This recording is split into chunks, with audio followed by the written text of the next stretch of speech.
کیا تم نے کبھی سوچا ہے کہ تم جو دیکھ رہے ہو وہ واقعی تمہاری پسند ہے یا کسی نے تمہارے لیے چن رکھی ہے؟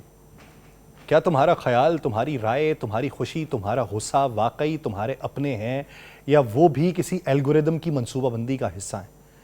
اگر کل تمہارے ذہن میں آنے والا ہر خیال کسی ڈیجیٹل نظام کے ذریعے پہلے سے طے کیا جا چکا ہو تو کیا تم اب بھی آزاد ہو؟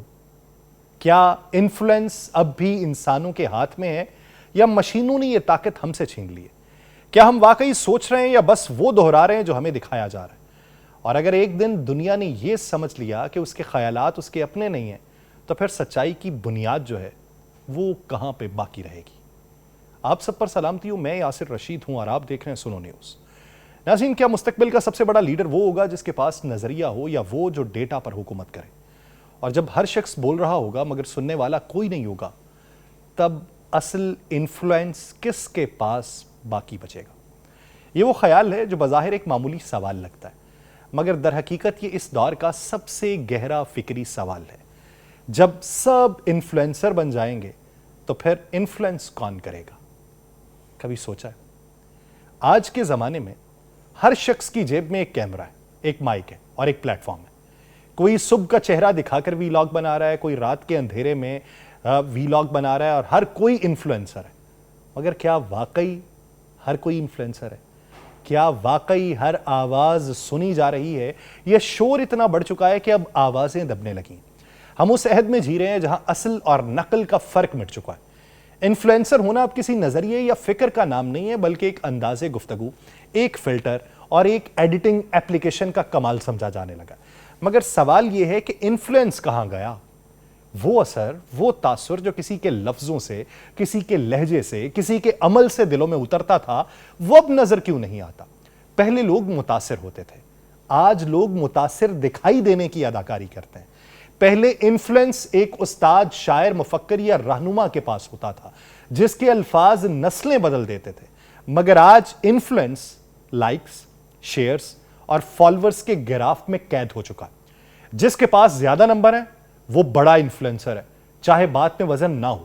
یہ وہ دور ہے جہاں سچ اور تاثر کی جنگ میں تاثر جیت چکا ہے۔ لوگ اب سچ نہیں ڈھونڈتے، بس دیکھتے ہیں کہ کون زیادہ پرکشش لگتا ہے۔ ایک زمانہ تھا جب ایک کتاب دنیا بدل دیتی تھی، اب ایک شارٹ ویڈیو صرف چند لمحوں کے لیے دماغ میں گونجتی ہے پھر مٹ جاتی ہے۔ کیا یہ ممکن ہے کہ انفلوئنس اب ختم ہو چکا ہے؟ نہیں، وہ ختم نہیں ہوا، بس بکھر گیا، لاکھوں چہروں، کروڑوں آوازوں میں۔ اصل مسئلہ یہ نہیں کہ انفلوئنسر زیادہ ہو گئے، اصل مسئلہ یہ ہے کہ سننے والے کم ہو گئے۔ اب سب بولتے ہیں مگر سننے والے بہت کم ہیں۔ شاید وہ دن قریب ہے کہ جب انفلوئنسر ہونے کا مطلب صرف خود کو دکھانا رہ جائے گا اور انفلوئنس ایک نایاب چیز بن جائے گی، کسی گمنام آواز میں، کسی خاموش قلم میں یا کسی ایسے شخص میں جو کچھ بولے بغیر دل بدل دے۔ جب سب انفلوئنسر بن جائیں گے تب انفلوئنس وہ کرے گا جو سچ بولنے کی ہمت رکھتا ہو، چاہے اسے کوئی نہ سنے، کیونکہ سچ کے لیے بھیڑ نہیں چاہیے، صرف ایک سننے والا دل کافی ہوتا ہے۔ ایک وقت تھا جب انفلوئنس شہرت سے نہیں بلکہ سچائی سے ناپا جاتا تھا۔ تب انفلوئنسر کہلانے والے لوگ سوشل میڈیا پہ نہیں بلکہ معاشرے کی روح میں بستے تھے۔ وہ شاعر ہوتے تھے جو ایک مصرعے سے بغاوت کو جنم دیتے تھے، وہ فلسفی ہوتے تھے جو ایک سوال سے صدیوں کے نظریے بدل دیتے تھے، وہ رہنما ہوتے تھے جو کسی ہجوم کو نہیں بلکہ ایک ضمیر کو جگا دیتے تھے۔ اقبال جب خودی کی بات کرتے تھے تو وہ کسی کیمرے کے سامنے نہیں بلکہ وقت کے آئینے کے سامنے کھڑے ہو کے کرتے تھے۔ ان کا اثر وائرل نہیں ہوتا تھا بلکہ نسل در نسل منتقل ہوتا تھا۔ گاندھی کے پاس مائک نہیں تھا مگر اس کی خاموشی سامراج کو ہلاتی تھی۔ محمد علی جناح نے یہ ملک جو حاصل کیا وہ کسی فیس بک سے حاصل نہیں کیا بلکہ عملی جدوجہد کے ذریعے کیا۔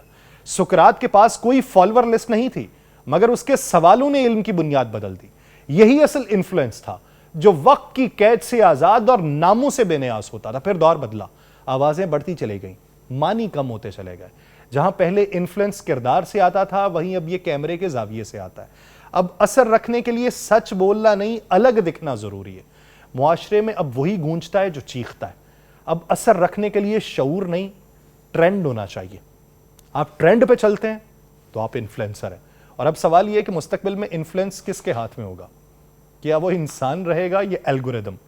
جب آرٹیفیشل انٹیلیجنس انسانی لہجوں کی نقل کرنے لگے، جب جذبات تک مصنوعی ہو جائیں، تب اثر پیدا کرنے والا کون ہوگا؟